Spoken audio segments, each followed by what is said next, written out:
4 more races to the tea break and plenty of time for fun and excitement. It's the silver goblets, the open 2 coxless pairs, and we've got the Spanish Canalejo and Garcia up against the local Upper Thames and Thames Rowing Club crew of Davis and Gosling. Davis and Gosling here in the black boat. You can see Upper Thames and Thames colours there, and they're up against the Spanish on the far side.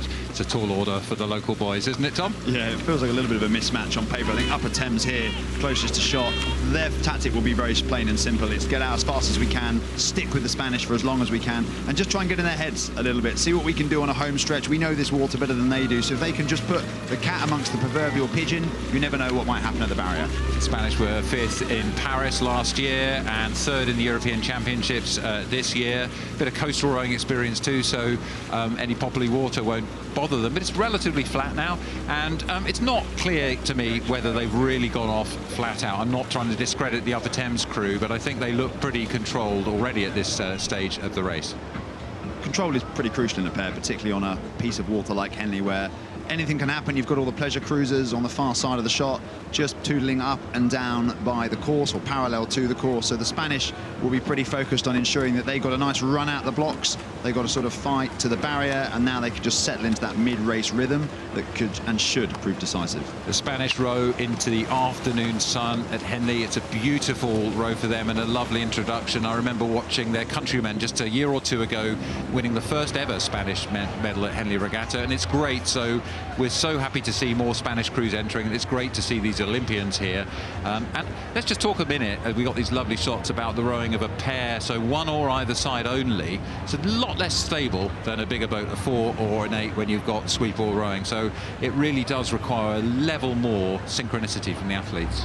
Yeah, when I was on the commentary yesterday, I talked a little bit when I was watching a double scull go down about that unison you have to have between the 2 athletes in the crew, and that is even more important, like you say, Matt, in the pair, because you've only got 1 blade on either side, so the balance naturally is not stable. You have to be perfectly in sync with each other, and the Spanish, an experienced pairing, they know exactly what they're doing and demonstrating that. I'm just watching the lovely way they move together, the hands, the balance, the flow of the shoulders. Jaime Canalejo Paithoth in the bow seat and Javier Garcia Ordonez in the stroke seat, both 33 years of age, and they look like they're going at sort of 33 RPM, if you know what I mean, for our older viewers here. Nice, comfortable rolling speed as we unroll the 2,112 metres of the Henley track. But let's spare a thought here for Edward Davis, sitting in the bow seat of that Upper Thames crew, wearing the Upper Thames colours, 28 years of age. Now, he's no slouch, won Champions Men's Pair at Marlow Regatta this year. He's been at England Home International, and he stroked the London Rowing Club Britcock foil that made the final in 2022. So he's a pretty sharp athlete. In front of him, Charles Gosling, 27 years, 1 year younger, won the Thames Cup with Thames in 2023. He's been a finalist here, middle of the Thames pair at Wallingford Regatta. So 2 really strong, solid club oarsmen with lots of experience. But this is what happens when you come up against an Olympian. I remember from my long-distance rowing career, every time you get onto the next level, you're suddenly, oh my God, there's a whole new level I have to reach here. And I think that's what you see when we have some of these top Olympians coming to compete at Henley.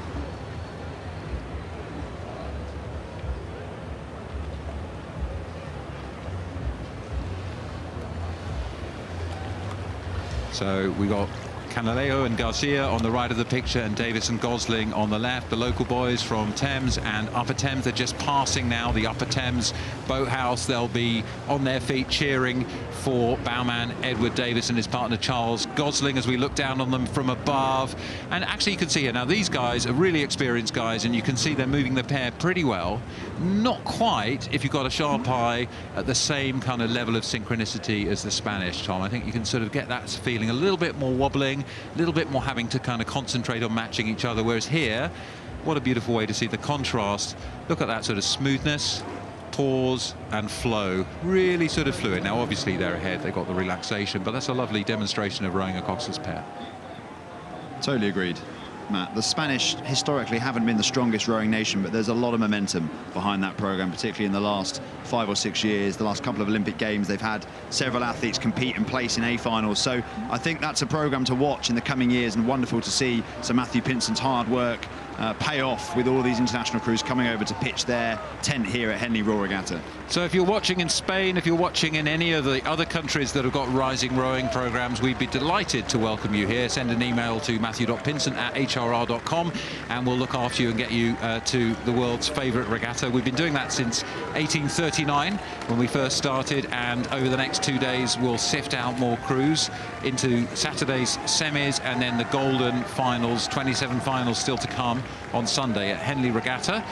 And these two, the Spanish pair from Paris, they are ready for Saturday, I'd say. We haven't seen them tested too hard yet. Upper Thames and Thames coming up against Olympians. You know, you might say, well, that's tough, but what a thing to have a memory of, coming to Henley and racing Olympians like these. Garcia and Canalejo from Spain take it over Davis and Gosling and go through to tomorrow in the silver goblets.